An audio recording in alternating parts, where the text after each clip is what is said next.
दोस्तों, छोटी बहू कहानी का भाग 1 मैं आपको पहले ही सुना चुकी हूँ, जो कि आपको चैनल पर मिल जाएगा। तो चलिए कहानी के भाग 2 की शुरुआत करते हैं। पर इसके पहले कृपया वीडियो को लाइक, शेयर और चैनल को सब्सक्राइब करना ना भूलें। अब तक आपने पढ़ा। सरिता ने कहा, इसकी निश्चिंतता का आखिर राज क्या है दीदी? क्यों इस पर किसी बात का असर नहीं होता? कुछ समझ नहीं आ रहा है सरिता। अब आगे। रितेश और नूतन लौट आए थे। नूतन और दिव्या स्नेहपूर्वक लिपट गई। रितेश वहां की हालचाल पूछते रहे। जेठ जी ने सब चुपचाप सुना, कहा कुछ नहीं। उनका अधिकतर समय दवाइयों के असर में सोते हुए ही बीतता था। उन्हें अजीब से डिप्रेशन के दौरे पड़ते थे, जिसमें वे कभी चीखते चिल्लाते थे तो कभी घर से बाहर भागने की कोशिश करते थे। सासू माँ को नूतन फूटी आंख नहीं सुहाती थी, जबकि वे खुद ही उसे बहू बनाकर लाई थी। बेटे की अस्वस्थता का सारा आक्रोश नूतन पर ही निकाल देती थी। घर का सारा खर्च रितेश और दिव्या ही उठाते थे। ससुर जी रिटायर्ड थे और जेठ जी तो कभी कोई काम कर ही नहीं पाए थे। उनकी पढ़ाई भी बहुत कम हुई थी। 2 साल बीत गए। दिव्या ने एक स्वस्थ व सुंदर पुत्र को जन्म दिया तो पूरे घर में उत्सव का माहौल बन गया। नन्हे मानक को सब जी भरकर गोद में खिलाते। नूतन ने ही मानक की पूरी जिम्मेदारी संभाल ली थी। दिव्या के ऑफिस जाने पर नूतन ही मानक को संभालती थी। कई पड़ोस रिश्तेदार मानक को देखने आते रहते और दिव्या के कानों में मक्कारी से घुमा फिराकर रितेश और नूतन के अवैध संबंधों की जानकारी का जहर उड़ेलते चली जाती। कुछ औरतें तो यहाँ तक मजाक में कह देती, चलो अब रितेश 2 बच्चों का बाप बन गया। दिव्या के कानों पर जूं ना रेंगती देख सब हैरान हो चुप हो जाते। नूतन और दिव्या के बीच स्नेह दिन पर दिन बढ़ता ही गया था। दिव्या जब भी बाहर घूमने डिनर पर जाती, नूतन और बिन्नी को भी जरूर ले जाती।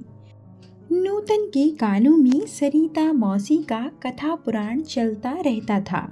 देख, तू पछताएगी, अभी भी संभल जा, सब लोग तुम्हारा ही मजाक बना रहे हैं। पर दिव्या की सपाट प्रतिक्रिया पर सासू माँ और मौसी हैरान हुए बिना भी ना रहती। वे दोनों कई बार सोचती, यह क्या राज है? यह कैसी औरत है? कौन सी औरत इन बातों पर मुस्कुराकर रह जाती है? समझदार है, पढ़ी लिखी है, आखिर राज क्या है उसकी इस निश्चिंतता का? 1 साल और बीत रहा था कि एक अनहोनी घट गई। बिन्नी के स्कूल से फोन आया। बिन्नी बेहोश हो गई थी। रितेश और दिव्या तो अपने ऑफिस में थे। मानक को सासू माँ के पास छोड़ नूतन तुरंत स्कूल भागी। रितेश और दिव्या को उसने रास्ते में ही फोन कर दिया था। बिन्नी को डॉक्टर देख चुके थे। उन्होंने उसे एडमिट कर कुछ टेस्ट करवाने की सलाह दी। नूतन रितेश के कहने पर बिन्नी को सीधा अस्पताल ही ले गई। स्कूल में फर्स्ट एड मिलने के बाद वह होश में तो थी, पर बहुत सुस्त और कमजोर लग रही थी। रितेश और दिव्या भी अस्पताल पहुंच गए थे। रितेश ने घर पर फोन करके सारी स्थिति बता दी थी। बिन्नी ने बताया था, सुबह से ही वह असुविधा महसूस कर रही थी। अचानक उसे चक्कर आने लगे थे और वह शायद फिर बेहोश हो गई थी। हैरान तो सब तब और हुए जब उसने कहा, कई बार ऐसा लगता है सिर घूम रहा है, कभी अचानक अजीब सा डिप्रेशन लगने लगता है। नूतन इस बात पर बुरी तरह चौंक गई। रोते हुए बोली, दिव्या, यह क्या हो रहा है बिन्नी को? इसके पापा की भी तो ऐसे ही तबीयत खराब होनी शुरू हुई थी, क्या बिन्नी भी? अरे नहीं भाभी, पढ़ाई का दबाव होगा, कितना तनाव रहता है आजकल बच्चों को। आप परेशान ना हो, हम सब हैं ना। दिव्या ने नूतन को तसल्ली दी। बिन्नी के सब टेस्ट हुए। सासू माँ और ससुर जी भी मानक को लेकर अस्पताल पहुंच गए थे। सरिता मौसी जेठ जी की देखरेख के लिए घर पर ही रुक गई थी। रात को रितेश ने सबको घर भेज दिया था। अगले दिन दिव्या जेठ जी को अपने साथ ही सुबह अस्पताल ली गई। वहाँ वे थोड़ी देर बिन्नी के पास बैठी रहे, फिर असहज से बेचैनी से उठने बैठने लगे तो दिव्या उन्हें वहाँ से वापस घर ले आई। नूतन बिन्नी के पास ही थी। सासू माँ ने दिव्या को दपटा। अपनी जेठ को क्यों ले गई थी? माँ, बिन्नी की बीमारी का पता लगाने के लिए भैया का डीएनए टेस्ट होना था, कहकर दिव्या किचन में चली गई। दिव्या ने थोड़ी देर बाद देखा सासू माँ और मौसी की आवाजें बिन्नी के कमरे से आ रही थीं। मौसी जब भी आती थी बिन्नी के कमरे में ही सोती थी। दिव्या दरवाजे तक जाकर रुक गई। मौसी कह रही थी, अब पोल खुलने वाली है, रिपोर्ट में सच सामने आ जाएगा। बड़े आए हर समय भाभी भाभी की रट लगाने वाले, आंखें खुलेंगी अब। कब से सब कह रहे हैं पति को संभाल कर रखे। रितेश पिता की तरह ही तो डटा है अस्पताल में। सासू माँ ने भी हाँ में हाँ मिलाई। मुझे भी देखना है, अब नूतन का क्या होगा। रितेश मेरी भी इतनी नहीं सुनता है जितनी नूतन की सुनता है। इसी बात पर गुस्सा आता रहता है मुझे तो। जब से नूतन आई है रितेश ने मेरी सुनना ही बंद कर दिया है। बाहर खड़ी दिव्या का खून खौल उठा। घर की बच्ची की तबीयत खराब है और ये दोनों इस समय भी इतनी घटिया बातें कर रही है। अगले दिन बिन्नी की सब रिपोर्ट्स आ गई थी। सब सामान्य था, बस उसका बीपी लो हो गया था। डॉक्टर ने बिन्नी की अस्वस्थता का कारण पढ़ाई का दबाव ही बताया था। शाम तक डिस्चार्ज होना था। रितेश और नूतन अस्पताल में ही रुके। दिव्या घर पहुंची तो सरिता मौसी ने झूठी चिंता दिखाते हुए कहा, सब ठीक है ना? वह जो डीएनए टेस्ट होता है उसमें क्या निकला? यह पूछते पूछते भी सरिता मौसी की आंखों में मक्कारी दिखाई दे रही थी। दिव्या ने आसपास देखा। ससुर जी कुछ सामान लेने बाजार गए हुए थे। जेठ जी अपने रूम में थे। दिव्या ने बहुत ही गंभीर स्वर में बात शुरू की। माँ, मौसी, मैं थक गई हूँ आप दोनों की झूठी बातों से, तानों से। माँ, आप कैसे रितेश और भाभी के बारे में गलत बातें कर सकती हैं? आप दोनों हैरान होती हैं ना कि मुझ पर आपकी किसी बात का असर क्यों नहीं होता? वह इसलिए कि विवाह की पहली रात को ही रितेश ने मुझे बता दिया था कि वे हर हालत में भाभी और बिन्नी की देखभाल करते हैं और हमेशा करते रहेंगे।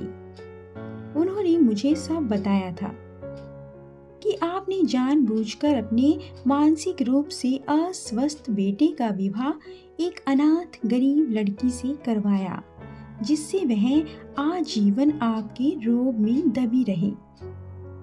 रितेश ने आपको किसी लड़की का जीवन बर्बाद ना करने की सलाह भी दी थी। पर आप तो पंडितों की सलाहों के चक्कर में पड़ी थी कि यह ग्रहों का प्रकोप है जो विवाह बाद दूर हो जाएगा। आपकी इस हरकत पर रितेश हमेशा शर्मिंदा और दुखी रहे। भाभी का जीवन आपने बर्बाद किया है। रितेश अपनी देख रेख और स्नेह से आपकी इस गलती की भरपाई ही करने की कोशिश करते रहते हैं। वे ही नहीं, मैं भी भाभी की हर परेशानी में उनका साथ दूंगी। और रिपोर्ट से पता चल गया है कि जेठ जी ही बिन्नी के पिता हैं। मौसी, आपकी बस इसी रिपोर्ट में रुचि थी ना?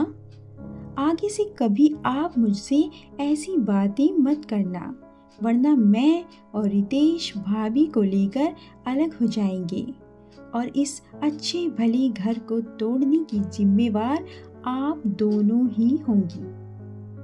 हमें शांति और स्नेह और सम्मान के साथ एक दूसरे के साथ रहने दें तो अच्छा रहेगा, कहकर दिव्या अपने बेडरूम में चली गई। मानक उसकी गोद में ऐसे ही सो चुका था। उसे बिस्तर पर लिटाकर वह खुद भी लेट गई। आज उसे राहत महसूस हो रही थी। उसने अपने मन में ठान लिया था कि वह दोनों को सीधा करके ही रहेगी। उनके रोज रोज के व्यंगों से वह थक गई थी और डीएनए टेस्ट तो हुआ भी नहीं था। उसे इन दोनों का मुंह बंद करना था, इसलिए वह जेठ जी को यूं ही अस्पताल ली गई थी। उसे इस बात को हमेशा के लिए खत्म करना था। वह कान की कच्ची बनकर रितेश पर अविश्वास नहीं कर सकती थी। हर परिस्थिति में अपना धैर्य संयम रखकर हर मुश्किल से निपटना आता था उसे। लेटे लेटे उसे सासू माँ की आवाज सुनाई दी। अरे तुम कहाँ चली सरिता? कहीं नहीं दीदी, जरा घर का एक चक्कर काट लूं, फिर आऊंगी। और आज तो तुम्हारी बहू की निश्चिंतता का राज भी पता चल गया। एक बेटा तुम्हारा बीमार है, दूसरा कुछ ज्यादा ही समझदार है। पहले दिन से ही सब कुछ बता रखा है बीवी को। कहती हुई सरिता मौसी के पैर पटकने की आवाज दिव्या को अपने कमरे में भी सुनाई दी तो उसे हंसी आ गई। पूरे प्रकरण की जानकारी देने के लिए उसने मुस्कुराते हुए रितेश को फोन मिला दिया था। दोस्तों, आपको कहानी कैसी लगी? अपने विचार कमेंट करके जरूर बताएं और ऐसी अधिक कहानियों के लिए कृपया वीडियो को लाइक, शेयर और चैनल को सब्सक्राइब करना ना भूलें। धन्यवाद।